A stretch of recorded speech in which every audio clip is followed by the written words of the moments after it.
w'icenda Munyonyo umwaka w'2025 mu gatondo hitezwe yuko hazokwaka izuba rimwe n'ibicu bike bike mu gihugu cose.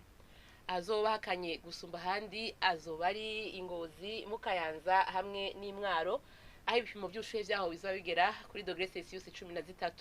Eka no ku muhingamo hazobandanya haka izuba hari rimwe n'ibicu bike bike mu gihugu cose.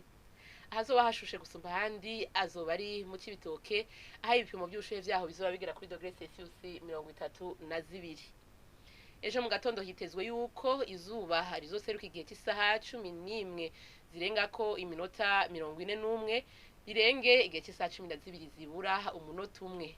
Nuko rero ni hana makuru ategekanye ikirere cyo kuri uyu wa gatandatu agarukiye. Mwakoze mwese kuyakurikira naho utaha.